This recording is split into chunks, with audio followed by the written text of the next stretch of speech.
Alors bonjour, aujourd'hui 21 août 2014, je sors encore une fois mon petit livre de recettes. Aujourd'hui ça va être un pain aux bananes que je vais faire et de la pizza. Je vous invite à me suivre dans ce prochain vidéo. Voici les ingrédients qu'il me faut, ils sont tous placés là. Mais il y a une affaire que je sais pas c'est quoi. Soda à pâte! Qu'est-ce que c'est ça? Là, on va incorporer tous les ingrédients ensemble dans 3, 2, 1, partez!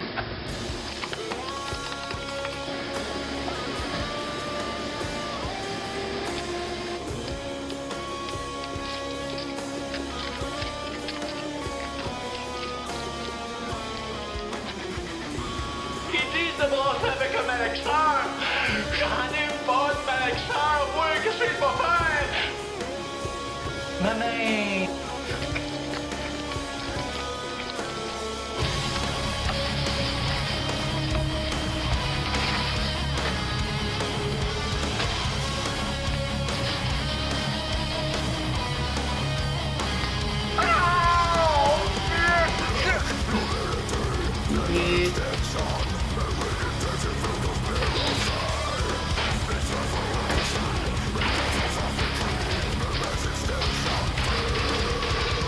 Alors à présent, je vais passer à la préparation de ma pizza pour ce soir. Alors c'est très simple, comme vous faites à la maison sûrement, pepperoni. Alors moi j'utilise beaucoup des marques sans nom. Alors ça goûte la même chose pratiquement. Mozzarella, sauce à pizza sans nom également. Ça par exemple pour les mélanges de pâte à pizza, j'aime bien utiliser cette marque Gasti. En tout cas de la pâte à pizza. Alors à présent, j'ai coupé tous les morceaux, râpé le fromage, coupé le pepperoni, coupé le piment vert, le poivron vert, les oignons et les champignons. Alors pour la suite de la recette de la préparation de la pâte à pizza, capotez pas les gars! Tout ce que vous avez à faire, c'est de suivre la recette, c'est très facile. Il demande tout simplement par chaque sachet de mettre une demi-tasse d'eau tiède. Alors vous faites bouillir de l'eau sur la poêle, sur la cuisinière, et vous transvidez ça à l'intérieur de cette petite tasse à mesurer. Et là, vu que 2 sachets, vous doublez la recette. Au lieu d'être une fois une demi-tasse, ça devient une tasse. Et vous incorporez le tout dans ceci et vous brassez. Alors à présent, tout simplement comme je l'ai mentionné tout à l'heure, tout ce que vous avez à faire, vu que vous avez 2 quantités de pâte à pizza, c'est tout simplement de mettre une tasse d'eau tiède, moi elle est un peu chaude mais c'est pas grave, on rajoute ça à l'intérieur, l'eau, et on met la deuxième quantité de pâte à pizza pour faire la boule.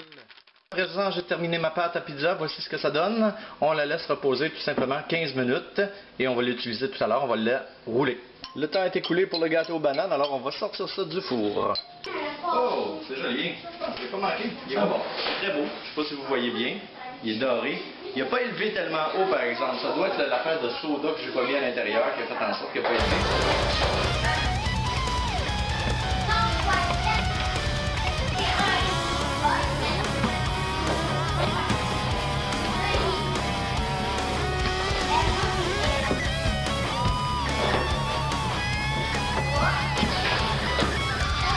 Alors, on est rendu à l'étape de brasser les champignons, les oignons.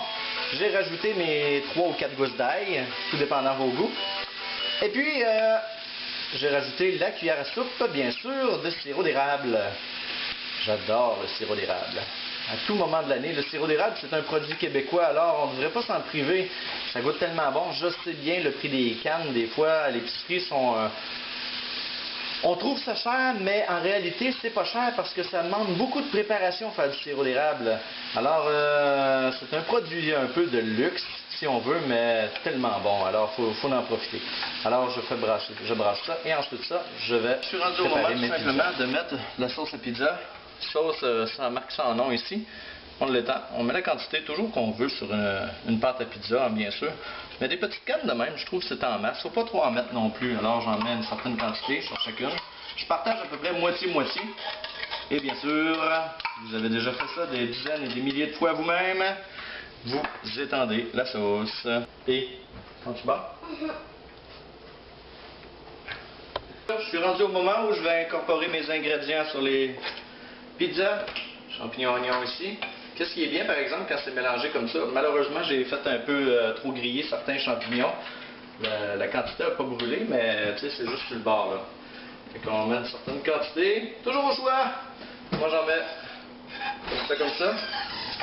Et la magie de l'affaire, c'est ça. Alors j'installe pour l'instant champignons oignons que je vais étendre généreusement. Je vous aime les champignons, je vous aime les oignons. Et ma fille est sortie dehors. La magie de la chose, c'est que quand on fait pré-cuire les champignons et les oignons, les enfants le goûtent un peu moins. En tout cas les miens. Puis ils se rendent pas vraiment compte qu'ils sont à l'intérieur de la pizza après avoir mis le fromage, le pepperoni. Et les champignons et les oignons passent bien pareil. Étrange. En tout cas, ça marche pour les miens. Les vôtres, je le sais pas, mais ça marche pour les miens. Alors, et bon, ben, je me suis un peu mêlé. D'habitude, il faut mettre les pepperonis en premier, puis j'ai mis mes champignons puis mes oignons. Bon, ben, je vais incorporer mes pepperonis à présent. On va voir si ça goûte bon. On me donne. Très bon du pepperoni. C'est bon. Pepperoni. Mais ce qui est bien en mettant les pepperonis par-dessus les champignons et les oignons, ils sont un peu cachés. Alors, ça va peut-être faire en sorte que les enfants les verront pas puis vont les manger pareil. Mais moi, j'ai pas de misère avec les enfants pour ça. Quand je cache les ingrédients qu'ils n'aiment pas, ben, ça paraît moins. Alors là, je vais être rendu à l'étape de mettre... ben moi, ce que je fais, je mets une partie des piments sur les pepperonis et quelques-uns par-dessus le fromage après ça. Alors, quelques petits piments. Poivron vert. Il faut le dire un poivron vert. Fromage dessus la pizza. Et je vais mettre à présent le restant des poivrons verts ici sur la pizza. À présent, mes pizzas sont faites. Il me reste à la petite pâte autour ici, soit à la rabattre sur le côté ou à couper le bord. C'est selon votre technique. Alors, comme je le mentionnais il y a un instant, il y a la technique, soit vous coupez la pâte tout le tour pour qu'elle soit juste droite tout le tour de la pizza. Vous perdez une quantité de pâte, mais c'est pas vraiment grave de perdre ça. Alors, je la coupe. Bien, comme ça, ici. Mignon. Bon. Alors, ça fait, regardez ce que ça fait. Tout simplement, bien sûr, on perd de la pâte, mais ça fait un tour de pizza très droit. Très droit. La prochaine, alors pour la prochaine pizza, tout ce que je fais, souvent moi, ma technique à moi, c'est pas de couper le tour de la pizza avec un couteau, c'est tout simplement de rabattre comme ça. Je pince avec mon doigt ici, je replie, je pince, je replie. Je pince, je replie et je fais ça tout le tour de la pizza. Ça fait comme un petit rebord en spirale si on veut. Ben, pas tout à fait en spirale, mais avec un petit repli. Ça dépend bien sûr de la longueur de la pâte, mais j'essaie quand même d'y donner une petite forme comme vous voyez. Vous voyez déjà ici, ça donne une petite forme de spirale. Et je fais ça complètement tout le tour de ma pizza. Oups, faut pas que je change de technique. Je mets mon doigt, j'appuie avec le pouce, je relève. Bon, si vous regardez, vous allez pogner le tour, là. Je ne suis pas nécessairement un professeur de cuisine et on s'entend que je ne suis pas un cuisinier, là. Je suis tout simplement un papa qui fait des plats de base dans la maison pour ses enfants. Alors, c'est bien sûr, c'est moi le cuisinier principal. Un papa monoparental, c'est ça. Alors, voici ce que ça donne. Ma pizza ici et celle de tout à l'heure, regardez. Rebord coupé très droit et avec un petit rebord fait artisanalement. Alors tout ce qu'il va me rester à faire, c'est de les cuire pour souper ce soir et je vous montrerai le résultat un coup. À présent, je vais vous montrer une petite idée géniale que ma fille a faite. C'est tout simplement, elle avait une paire de jeans, on les a coupés pour y faire des culottes courtes, puis elle a eu la brillante idée, parce que quand on va dans le tiroir des couteaux puis de tout le kit, pour pas se couper, elle a eu la brillante idée de prendre son jean, de coudre le bout le plus large et tout simplement d'incorporer les couteaux dedans. Alors quand on fouille dans le tiroir, on prend le sac à couteau finalement, puis on sort le couteau qu'on veut. Et regardez, je ne me coupe pas les doigts. C'est très pratique. Bon, on est rendu à l'étape où on va tout simplement sortir un peu chaud, mon gâteau de banane. J'ai trouvé c'était quoi l'affaire qui manquait. Le soda. À moins que je me trompe, vous allez me le dire. Le soda à pâte, c'est le bicarbonate de soude. Alors j'ai oublié de mettre ça à l'intérieur, je ne savais pas que j'en avais. Soda, bicarbonate de soude, ou je pense que ça se peut-tu que ce soit appelé de la petite vache en passant? Ça se peut que ce soit ça. Communément appelé la petite vache. En tout cas, j'en ai pas mis dedans, fait que ça n'a pas gonflé. Ça a fait plus une galette aux bananes qu'un gâteau aux bananes. J'avais préalablement graissé mon plat, mais il a collé pareil. Tu l'as ouais? Tu l'as ouais? Et je vois que j'avais pas assez écrapou mes bananes. Il y a des bouts de bananes un peu partout. Bon, ben c'est pas très joli visuellement. Comme je vous l'ai dit, je suis pas un chef cuisinier, c'est tout simplement un papa monoparental qui cuisine pour ses enfants. Qui fait de son mieux. Alors voici ce que ça donne. Mon super gâteau aux bananes a l'air plutôt d'une explosion aux bananes. Fait que... Jolie, je te le fais-tu goûter? Tu veux-tu goûter? Ouais? Ok. J'aimerais juste du pain. Gâteau aux bananes, est-ce que t'en as goûté une bouchée, Jolie? Alors, ton verdict, qu'est-ce que ça goûte? C'est bon. T'as pas l'air sûr, c'est-tu vraiment bon? Il est pas beau, mais il est bon. Alors, voici mon gâteau aux bananes, pas beau, mais bon. Alors, ben, je vais goûter moi-même, voir si ça goûte... On va voir si ça goûte bon.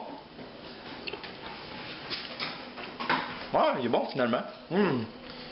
Ah, puis on goûte un peu le sirop d'érable dedans, mais très légèrement. C'est bon, ben, c'était mon gâteau aux bananes. Alors, on va aller faire un tour de moto, parce que je suis tanné de cuisiner.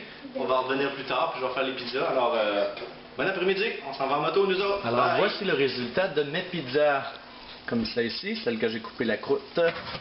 Alors, et la deuxième, oui, je sais, ne me dites pas. Mon fourneau a besoin d'un lavage. Je sais. Et la deuxième ici avec un petit rebord, sont super belles. Oh, que ça sent bon. Bon, alors de servir la pizza, je l'ai coupée en 4 morceaux. On va la distribuer à Charles et à Joëlie. Alors, la pizza est servie. Qu'est-ce que t'en penses, Charles? C'est-tu bon? Ouais. Elle goûte bonne, la pizza? Ouais, c'est un jouet. T'as eu un jouet en plus, toi, à la garderie. T'as eu un jouet. C'est quoi t'as eu à la garderie? La petite platine parce que je l'aimais. Tu déjà dit t'as acheté de la platine. Bon. Moi, j'aime pas ça, la platine dure. Non. J'aime la platine pas dure. T'aimes pas la vraie platine, t'aimes mieux la platine molle. Bon, et Joëlie, comment tu trouves la pizza? Pas goûté. Ah, tu n'as pas goûté, goûte dans ça, voir. Ouais, ça, qu'est-ce que ça goûte? Un goût bon. Tu as goûté? Tu veux même pas goûter? Prends une bouchée. Montre-nous ça, là. J'ai dégoûté. Hein? Montre-nous ça, ouais. Je veux ton commentaire. C'est bon, ok. Et on va y aller avec moi à cette heure. Oh, ouais. On place la caméra ici. On prend la première bouchée de ma pizza et... C'est bon. C'est bon. Ouais, c'est bon. Alors, Bye bye. bon, ben merci beaucoup. C'était mon avant-midi cuisine qui se termine ce soir pour souper 5 heures. Fait que... oh, merci. À la prochaine.